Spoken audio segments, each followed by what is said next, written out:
السلام علیکم ناظرین، جی نوجوان کے ساتھ میں ہوں عذرا عالم۔ آج ہمارے ساتھ بطور مہمان انجینئر ہوں گے۔ بات جب انجینئر کی آتی ہے تو ایک سوال اٹھتا ہے کہ پاکستانی انجینئرز دنیا میں مقام کیوں نہیں پیدا کر رہے، تھیوری پر زیادہ فوکس کیوں ہے اور پریکٹیکلز پر کم کیوں؟ تاہم کچھ نوجوان ایسے بھی ہیں جنہوں نے انجینئرنگ کر کے معاشرے کی بہتری میں کردار ادا کیا، انہی میں سے ایک اویس حسن شامل ہیں۔ آئیے ان سے بات کرتے ہیں۔ السلام علیکم اویس، کیسے ہیں آپ؟ وعلیکم السلام، میں خیریت سے ہوں، اللہ کا شکر ہے۔ صنعت اور تعلیم کے شعبے میں فرق ختم کرنے کے لیے آپ نے تحقیق کی، ورکشاپس اور لیکچرز کیے، یہ کتنا ضروری ہے اور اس کا مقصد کیا ہے؟ اس کے اندر سب سے ضروری چیز یہ ہے کہ ہمارے ہاں جب بھی انجینئرنگ کی تعلیم دی جاتی ہے تو اس کے اندر عمل، اس کو آپ نے اپلائی کس طرح کرنا ہے، آپ نے اس کو فیلڈ کے اندر لے کے کس طرح چلنا ہے، یہ نہیں سکھایا جاتا۔ بالکل، زیادہ تر ہمارے جو اسٹوڈنٹس ہیں وہ صرف اور صرف کتابوں کے اندر یا کاغذوں کے اوپر ہی کام کر رہے تھیوری ہوتے پر ہیں، زیادہ فوکس ہے، اور زیادہ تر وہ یہی کرتے ہیں کہ جب ان کو پریکٹیکل کچھ دیا جاتا ہے تو وہ اس کو اس طریقے سے اچھے طریقے سے کام نہیں کرتے۔ اور دوسرا ایک اس کے اندر جو بہت بڑا فقدان ہے وہ یہ ہے کہ جو اسٹوڈنٹ ہیں، جو ہمارے طالب علم ہیں، وہ جا کے خود بھی فیلڈ کے اندر جا کے کام نہیں کرتے، نہ وہ کرنا چاہتے ہیں، اور ان کو یہ جگہ بہت مشکل لگتی ہے کہ ہم یہ کام کس طریقے سے انجام دیں، ہم کس طریقے سے یہ کام کریں۔ تھوڑی سی مشکل، تھوڑی سی مشقت ہوتی ہے تو ہمارے نوجوان حوصلہ ہار جاتے ہیں۔ بے شک، لیکن یہ ایسے نہیں ہونا چاہیے۔ جب آپ نے کوئی کام سیکھنا ہوتا ہے زندگی کے اندر تو آپ کے لیے یہ ضروری ہوتا ہے کہ آپ نے مشکل وقت کو بھی دیکھنا ہوتا ہے، اور آپ کو تعلیم اسی لیے دی جاتی ہے کہ آپ نے اس مشکل وقت کو کس طریقے سے ختم کرنا ہے، کس طریقے سے آپ نے کم کرنا ہے، کس طریقے سے آپ نے اس کو گزارنا ہے۔ تو ہمارے نوجوانوں میں سب سے بڑا جو اس وقت مسئلہ ہے وہ اسی چیز کا ہے کہ وہ اپنے ارد گرد کے ماحول اور جو ان کو جو تعلیم دی جاتی ہے اس کو جب انہوں نے اپلائی کرنا ہے، اس کو انہوں نے کسی جگہ کے اوپر عمل کے طور پہ کرنا ہے تو وہ اس کو نہیں کر پاتے۔ بالکل ایسے ہی ہے۔ اس کے علاوہ آپ کے پروجیکٹس کون سے ہیں اور کن مقاصد پر کام کر رہے ہیں؟ ریسرچ پروجیکٹس کون سے؟ آج کل جن ٹاپکس کے اوپر میں ریسرچ کر رہا ہوں اس میں سب سے پہلے تو جو ہمارے پاس کاشتکار ہیں ان کے جو مسائل ہیں ان کو حل کرنے کے لیے میں کام کر رہا ہوں۔ اس کے علاوہ جو ہمارے ملک کے ایک کافی بڑا مسئلہ ہے جس کے اندر ہم لوگ پانی بہت زیادہ ضائع کرتے ہیں، جی ہاں بالکل، اور اس پانی کو بچانے کے لیے جو ہے وہ کچھ اس قسم کے میں پروڈکٹ ڈیولپ کر رہا ہوں جس کی وجہ سے ہمیں یہ اندازہ ہوگا کہ ہم ایک دن کے اندر کتنا پانی ضائع کرتے ہیں۔ ٹھیک ہے۔ اس کی ایک چھوٹی سی مثال میں یہ دوں گا کہ گرمیوں کے اندر ہم لوگ اکثر جب ہمیں کسی ٹائم کے اوپر واش روم کے اندر یا کچن میں پانی استعمال کرنا ہوتا ہے تو ہم گرم پانی کے ختم ہونے کے انتظار کے لیے بہت زیادہ کھلا چھوڑ دیتے ہیں نل کا، اور یہی حال ہمارا سردیوں میں بھی ہے کہ ہم اچھا خاصا پانی صرف ان دو کاموں کی وجہ سے ہی ضائع کر دیتے ہیں۔ اور اس کے علاوہ کچھ ایسے کام ہیں جو ہمارے مسائل ہیں جو اس وقت ہم لوگوں کو پیش آتے ہیں، جو ہمارے گھروں سے ریلیٹڈ ہیں، جو ہمارے ارد گرد کے ماحول سے ہیں، جس میں ہے کہ کوڑا ہمارے پاس بہت زیادہ اکٹھا ہوتا ہے، بالکل ایسے ہی، اور اس کو ہم جو ہے وہ کس طریقے سے استعمال کر سکیں۔ اسی طرح عید قربان کے اوپر ہمارے پاس بہت زیادہ فضلہ اکٹھا ہوتا ہے، جی ہاں، اور اس کی وجہ سے تعفن بھی بہت زیادہ پھیلتا ہے، اور ہمارے پاس اکثر اوقات سینیٹری کا بہت بڑا ایشو بن جاتا ہے۔ تو اس طرح کے پروجیکٹ ہیں جن سے ہمارے ملک کے نوجوان فائدہ بھی اٹھا سکتے ہیں اور ہمارا ارد گرد کا ماحول بھی بہتر ہو سکتا ہے، کیونکہ انجینئرنگ کے ساتھ جب آپ اپنی تعلیم کو اپنے ارد گرد کے مسائل حل کرنے کے لیے استعمال کرتے ہیں تو پھر اصل پتہ لگتا ہے کہ آپ نے تعلیم حاصل کی ہے۔ ایسے ہی ہے۔ UET ٹیکسلا کئی باصلاحیت نوجوانوں کا گڑھ ہے اور آپ کا بھی مادر علمی ہے، لیکن سوال یہ ہے کیا ہمارے انجینئرنگ ادارے جو ہیں ان میں جدید صلاحیتوں سے مزین ہیں؟ وہ ہمارے جتنے بھی ادارے ہیں وہ جہاں تک جس حد تک وہ جا سکتے ہیں ہم لوگوں کو پڑھانے کے لیے، سمجھانے کے لیے، ان کے پاس وہ کہتے ہیں ایکسپیریمنٹ کرنے کے لیے وہ ایکوپمنٹ وغیرہ تو موجود ہوتا ہے، وہ چیزیں تو موجود ہوتی ہیں، لیکن اصل مسئلہ یہ آتا ہے کہ جو ہمارے نوجوان ہیں وہ ان چیزوں کو استعمال کرنے سے قاصر ہوتے ہیں۔ بالکل، وہ صرف ان چیزوں کو صرف اس کمرے کی حد تک ہی سمجھتے ہیں اور اس کے باہر ان چیزوں کو استعمال کرنے کا ان کو اتنا اندازہ نہیں ہوتا۔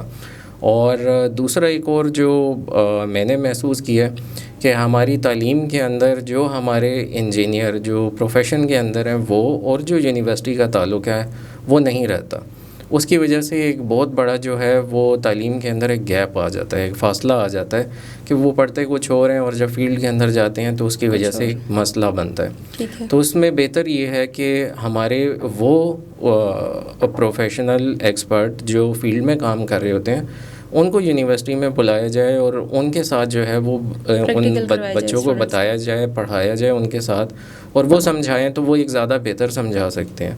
اور وہ استاد جس نے فیلڈ میں زیادہ کام کیا ہوا ہوگا وہ ایک بہتر طریقے سے ایک چیز کو سمجھا سکتا ہے۔ بالکل ایسا ہی ہے، جیسے ہم لوگ چھوٹے لیول پہ دیکھ لیں 9th-10th کلاسز میں ہمارا فزکس کے کچھ پریکٹیکلز ہوتے ہیں، جی، کچھ اسٹوڈنٹس ہوتے ہیں جو دلچسپی لے کے آگے آ کے سیکھتے ہیں۔ میرا یہ خیال ہے کہ ٹیچرز ان پہ زیادہ فوکس کرتے ہیں بجائے ان اسٹوڈنٹس کے جو تھوڑا پیچھے پیچھے رہتے ہیں، بس کھسکنے کی کوشش کرتے ہیں۔ بالکل ایسے ہی ہے۔ تو اس حوالے سے کیا کہیں گے، کیا جو ہمارے ٹیچرز جو ہمیں سکھا رہے ہیں ان کے حوالے سے کیا وہ اتنا فوکس کر رہے ہیں کہ ہر اسٹوڈنٹ کو؟ اصل میں اگر اس میں دیکھا جائے تو میں نے اس چیز کے اوپر بھی کافی تحقیق کی ہے۔ ہمارے ہاں کبھی بھی یہ نہیں ہوتا کہ ہم اپنے اسٹوڈنٹ یا ہمارے بچے اگر وہ میٹرک کے اندر ہیں یا اس سے پہلے کسی جماعت کے اندر ہیں تو ان کو اس طریقے سے پرکھا جائے کہ ہمیں یہ پتہ لگے کہ اس کا رجحان کس طرف ہے۔ بالکل، ہمارے پاس جب تک یہ رجحان بچے کا کس طرف جا رہا ہے، اگر ہم یہ صلاحیت اپنے اندر نہیں پیدا کریں گے تو ہوگا یہی کہ بہت سے لوگ جو ہیں وہ انجینئر بننے کے بعد جو ہیں وہ سنگر بن رہے ہوں گے۔ ایگزیکٹلی، بہت سے جو ڈاکٹر ہیں وہ مطلب اپنا کام چھوڑ کے تو وہ کہیں پراپرٹی کا کام کر رہے ہوں گے۔ تو ہمارے ہاں پہلے اس چیز کو بنانا کہ سمجھنا کہ بچہ جا کس طرف رہے، اس کا رجحان کس طرف ہے، تو اگر یہ چیز ہم لوگ کر لیتے ہیں تو اس کی وجہ سے ہمیں ایک فائدہ یہ ہوگا کہ اساتذہ کو وہ کہتے ہیں اسٹوڈنٹ ملیں گے جن پہ وہ فوکس کر کے اور ان کا جو ہے ان کی تربیت بڑی اچھی کر سکتے ہیں، تعلیم بھی ان کو بڑی اچھی دے سکتے ہیں، اور ان اسٹوڈنٹس کا فوکس ہی جب اس ایک وہ کہتے ہیں انجینئرنگ کی طرف ہوگا تو وہ ایک زیادہ اچھا رزلٹ دے سکیں گے۔ بالکل ایسے ہی ہے، لیکن آپ نہیں سمجھتے کہ آج کل کی جو جنریشن بول لیں ان کو خود ہی نہیں پتہ ہوتا کہ ہم نے کرنا کیا آگے؟ جی بالکل ایسا ہی ہے، یہ ایک میجر ایشو ہے۔ ہاں بالکل آپ صحیح کہہ رہی ہیں، ایک تو ان کو خود بھی نہیں پتہ ہوتا، دوسرا ان میں وہ انٹرسٹ بھی نہیں ہے۔ اگر دیکھا جائے کہ وہ خود بھی اپنے طور پہ محنت کر کے اس چیز کو یہ دیکھ سکیں کہ میں کس طرف جا رہا ہوں، میرا رجحان کس طرف ہے، آیا میں ایک کرکٹر بننا چاہ رہا ہوں یا میں ایک انجینئر بننا چاہ رہا ہوں، ڈاکٹر بننا چاہ رہا ہوں، میرے لیے کون سی چیز بہتر ہے۔ اور دوسرا کچھ اس طرح ہے کہ ہمارے ہاں وہ کہتے ہیں کہ ایک نظام اس طرح کا ہے، اور اکثر میں یہ سوال بھی کرتا ہوں انٹرویو وغیرہ کے اندر بھی کہ آپ نے انجینئرنگ کیوں کی تھی، یا آپ جس پیشے کے اندر آپ نے کیوں لیا تھا۔ تو مجھے آدھے سے زیادہ ٹائم یہی جواب ملتا ہے کہ مجھے اپنے خاندان میں سے کسی نے کہا تھا، میں نے اپنے خاندان میں سے کسی کو دیکھا تھا، کچھ کے پیرنٹس چاہتے ہیں کہ بیٹا یا ڈاکٹر بنے یا انجینئر بنے۔ بالکل ایسا ہی ہے۔ تو اس وجہ سے ہوتا ہی ہے کہ اکثر اوقات آپ صرف دیکھنے کے اندر آپ کو نہیں پتہ ہوتا کہ وہ بندہ کس مشکل میں تھا یا اس نے کس طریقے سے کام کیا تھا، اور کیا وہ خوش بھی ہے اس کے اندر یا نہیں ہے۔ بالکل، تو اس کی وجہ سے جب وہ خود اس وہ کہتے ہیں مشکل دور سے گزرتا ہے تو وہ اکثر اوقات یہی کہہ رہا ہوتا ہے کہ میں نے یہ غلط فیصلہ کر لیا تھا اور مجھے یہ نہیں کرنا چاہیے تھا۔ تو اس کے اندر میرے خیال سے ہمیں یہ کرنا چاہیے کہ جب ہم کسی بھی پیشے کو یا ہم اپنی زندگی میں کوئی اہم فیصلہ کر رہے ہوں تو ہمیں اس میں مشورہ کرنا چاہیے۔ ہمارے پاس اس وقت ماشاءاللہ علم تو بہت زیادہ ہے، کتابیں بہت زیادہ ہیں، ہمارے پاس انٹرنیٹ کی سہولت بھی بہت زیادہ ہے، تو اس طرح کے بہت سارے آپ کے پاس ٹولز اویلیبل ہیں جہاں پہ آپ اس چیز کا فیصلہ کر سکتے ہیں کہ آپ کس طرف جا رہے ہیں، آپ کا رجحان کس طرف ہے، اور پھر آپ اپنے لیے ایک صحیح سم کے اندر اپنی تمام قوت ایک طرف لگا دیں تاکہ اس کی وجہ سے آپ کو بھی فائدہ ہو، آپ کے گھر والوں کو بھی، اور آپ کے ملک کو بھی فائدہ ہو۔ ایک یہ چیز بھی دیکھنے میں آتی ہے کہ فار ایگزامپل ایک بچہ اس نے انٹرمیڈیٹ کر لیا، وہ بیچلرز کے لیے کسی یونیورسٹی میں ایڈمیشن لینا چاہ رہا ہے، وہ فار ایگزامپل اپنی فیملی میں کسی ممبر سے پوچھ لے گا یا اپنے کسی ٹیچر سے پوچھ لے گا، اس نے جس سبجیکٹ میں کیا ہوگا وہ اس کو کہے گا کہ ٹھیک ہے آپ بھی اسی میں کریں۔ ایک یہ بھی مس گائیڈ کیا جاتا ہے، آئی تھنک سو۔ اصل میں اس میں یہ ہے کہ میں نے جہاں تک دیکھا ہے جتنے بھی اسٹوڈنٹ ہیں وہ صرف اور صرف کسی کو دیکھ کے یا کسی کی وہ کہتے ہیں کہ وہ ایک دن کے اندر کتنی ارننگ کر رہا ہے، وہ کما کتنا رہا ہے، اس کو دیکھ کے اس کے پیچھے وہ چلے جاتے ہیں۔ حالانکہ زندگی کا صرف ایک مقصد نہیں ہے کہ آپ نے صرف اور صرف کمانا ہے، ٹھیک ہے، وہ زندگی کا ایک حصہ ہے، اور وہ ایک حصہ ایک 25% حصہ ہے جس کے اوپر ہم نے اپنی 100% توانائی لگائی۔ بالکل ایسا ہی۔ لیکن جب آپ عمر کے حصے کے اندر آہستہ آہستہ بڑھ رہے ہوتے ہیں تو پھر آپ کو سمجھ میں آتی ہے کہ نہیں یہ سارا کچھ نہیں ہے, میں نے زندگی میں بہت کچھ کھو دیا ہے اور میں اس کو پا نہیں سکا. بالکل ایسے ہی. تو اس کی وجہ سے ہوتا یہی ہے کہ وہ فیصلہ جو آپ نے بہت پہلے کرنا تھا, اب آپ اس پوائنٹ پہ پہنچ چکے ہوتے ہیں, اس مقام پہ ہوتے ہیں جہاں سے آپ واپس نہیں آ سکتے. تو اس میں بہتر یہی ہے کہ کسی بھی ٹائم پہ کوئی بھی اگر اس قسم کا کوئی فیصلہ کرنا چاہ رہا ہے تو اس طرح کے بہت زیادہ لوگ اویلیبل ہیں. میں خود بھی اسٹوڈنٹ کی کاؤنسلنگ کرتا ہوں, میرے ساتھ اور بہت سے دوست ہیں جو یہ اسٹوڈنٹ کاؤنسلنگ کرتے ہیں, اور اس کا فائدہ یہی ہے کہ ہم لوگ جو ہیں وہ گائیڈ کرتے ہیں کہ آپ کے لیے کون سا شعبہ بہتر رہے گا, اور وہی چیز جو ہے وہ پھر ان کے پیرنٹس کو بھی بتاتے ہیں کہ آپ اپنے بچوں کو اس طرف جو ہے وہ بھیجیں. بالکل. کیونکہ اگر آپ ان کو ان کی پسند کے علاوہ کسی چیز کے اندر بھیجیں گے تو ان کا جو ہے اس طرح نہیں پڑھیں گے جس طرح انہوں نے اپنا پسندیدہ سبجیکٹ پڑھنا ہوگا. بالکل ایسے ہی. ٹاپک کی طرف واپس آتے ہیں. ہمارے انجینئرز اور بھارت کے انجینئرز میں بہت فرق ہے, مطلب ہم ان کا مقابلہ نہیں کر پا رہے ہیں. اس کی کیا وجہ سے, کیا سہولیات کی کمی ہے؟ اصل میں پہلے آپ کی اس بات سے تھوڑا سا اختلاف کروں گا کہ ہمیں اپنے آپ کو کسی سے کمپیئر نہیں کرنا چاہیے, کسی سے ہمیں اپنی مماثلت نہیں بنانی چاہیے. ان کے حالات الگ ہیں, ہم لوگوں کے حالات الگ ہیں. اگر میں آپ کو اس کے اندر بتاؤں کہ پاکستانی انجینئرز اپنے تمام تر مشکلات کے باوجود بھی بہت کامیاب ہیں, اور وہ بہت سے ایسے کام کرتے ہیں جو دنیا میں اور بہت سے لوگ نہیں کر پاتے. اور صرف اس کی ایک وجہ یہ ہے کہ ہم لوگ اس چیز کو وہ کہتے ہیں کہ اس طریقے سے نشر نہیں کر رہے جس طریقے سے بھارت نشر کرتے ہیں. ٹھیک ہے, تو اگر ہم اس چیز کے اندر بھی پازیٹیو ایک چیز دیکھیں کہ ہمارے لوگ کہاں کہاں ہیں اس وقت اور وہ کس کس جگہ کے اوپر موجود ہیں, تو آپ کو نظر آئے گا کہ نہیں ہم لوگ بھی کسی سے کم نہیں ہیں. دوسری ایک چیز بہت ضروری ہے کہ آپ فیلڈ کے اندر کتنے مشکل دور سے گزر رہے ہوتے ہیں.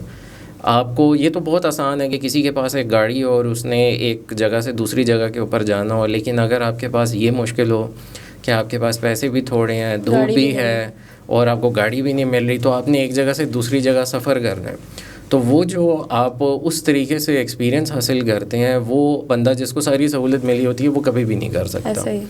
اور اس میں ایک اور چیز بتاؤں گا کہ بہت سی ایسی چیزیں ہیں جس کے اندر ہم اپنا مقابلہ دوسری اقوام کے ساتھ کر رہے ہوتے ہیں جو شاید ہمارے لیے اس وقت کی ضرورت ہی نہیں ہے. ٹھیک ہے, اور اس کے اندر ایک چیز جو نظر آتی ہے کہ کیونکہ وہ لوگ اتنا ترقی کر چکے ہیں کہ ان کے لیے یہ چیزیں بہت عام سی ہو چکی ہوتی ہیں, لیکن ہمارے لیے ابھی یہ ہے کہ ہم لوگ خود ترقی کے منازل کے اوپر ہیں اور ہم نے ابھی آگے جانا ہے. تو ہمارے لیے محنت کا معیار کچھ اور ہے اور کسی اور کے لیے محنت کا معیار کچھ اور ہے. اور اس میں یہ ہے کہ ہاں میں ایک بات ضرور کہوں گا کہ ہم انجینئرنگ کرنے کے بعد یا کسی بھی پیشے کے اندر جانے کے بعد اس طریقے سے محنت نہیں کرتے جس طریقے سے ہم لوگوں کو کرنی چاہیے. اور میرا زیادہ تر گلہ بھی یہی ہوتا ہے کہ جو جس شعبے کے اندر ہے وہ اس شعبے کے اندر زیادہ محنت کرے, کیونکہ ظاہر ہے ہم لوگوں نے اپنے ساتھ ساتھ اپنے ملک کو بھی لے کے چلنا ہے. بالکل ایسے ہی. اور اگر ہم یہ محنت آج نہیں کریں گے تو پھر جو آنے والی نسل ہے جن لوگوں نے آ کے اس ملک کی بھاگ دوڑ سنبھالنی ہے ان کے لیے ہم پھر مشکلیں چھوڑ کے جائیں گے. بالکل. تو ہمیں اپنی محنت سے کام کرنا چاہیے, اور وہ کہتے ہیں کہ یہ نہیں دیکھنا چاہیے کہ میں اپنے وہ کہتے ہیں ایک انسان کی حیثیت سے, ایک انجینئر کی حیثیت سے میں ایک کام کر رہا ہوں, اس کا ہو سکتا ہے کہ مجھے صلاح ملے نہ ملے, لیکن آپ اپنی طرف سے کوشش کرتے ہیں, کیونکہ جب آپ کوشش کرتے ہیں تو آج نہیں کل نہیں کسی نہ کسی ٹائم آپ کو کامیابی مل جاتی ہے. اور اس کے اوپر تو مطلب میں خود اپنی کئی بار اگزامپل دیتا ہوں. ابھی تو خیر پروگرام میں اتنا ہمارے پاس ٹائم نہیں ہوگا, لیکن انشاءاللہ میں ضرور پھر اس کے اوپر آپ کو ضرور بتاؤں گا, اور پاکستانی انجینئرز نے بھی جو کام کیے ہیں وہ بھی آپ لوگوں کو. جی انشاءاللہ. ابھی آپ نے بتایا ہمیں کہ آپ کاؤنسلنگ بھی کرتے ہیں اسٹوڈنٹس کی, لیکن پچھلے کچھ عرصے میں ایک بڑی تعداد ہمارے نوجوانوں کی ملک سے موو کر چکی ہے, اس حوالے سے کیا کہنا چاہیں گے؟ اس وقت بہت سے لوگ, بہت سے انجینئرز, بہت سے پیشے کے افراد جو ہیں وہ ملک سے ہمارے جا رہے ہیں.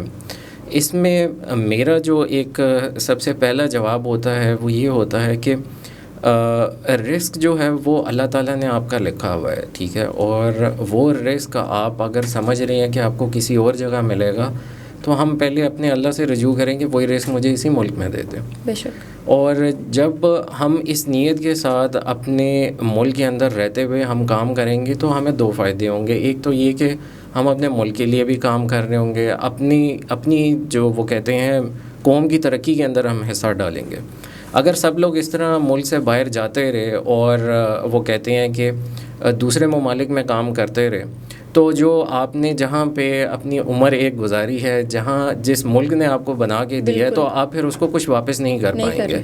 اور پھر عمر کے اس حصے میں جب آپ اس ملک کو کچھ دینے والے نہیں ہوتے تو آپ واپس آتے ہیں اور آپ کے پاس صرف ایک ہی جملہ ہوتا ہے کہ مجھے دفنا بھی اسی ملک کے اندر دینا, تو اس کا پھر آپ کی ذات کو اور اس ملک کو کوئی فائدہ نہیں ہے.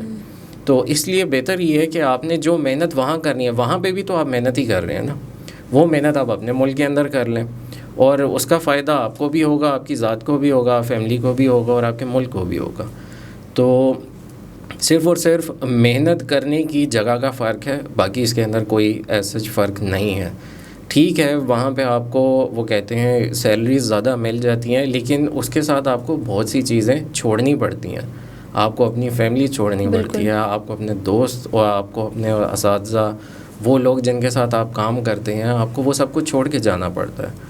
اور پھر جب آپ وہاں پہ ہوتے ہیں تو پھر آپ کے لیے ملک میں واپس آ کے دوبارہ رہنا کافی مشکل ہو جاتا ہے. تو اس وجہ سے آپ اس چیز کا فیصلہ کرنے سے پہلے اس چیز کو ضرور مد نظر رکھیں کہ یہ صرف 1 دن 2 دن 1 سال 2 سال کی بات نہیں ہے, یہ پھر آپ کی پوری زندگی کا ایک فیصلہ ہے جو آپ کو کہیں نہ کہیں کسی نہ کسی جگہ پہ آپ کو آپ کے ملک کی مٹی جو ہے وہ ضرور کھینچے گی.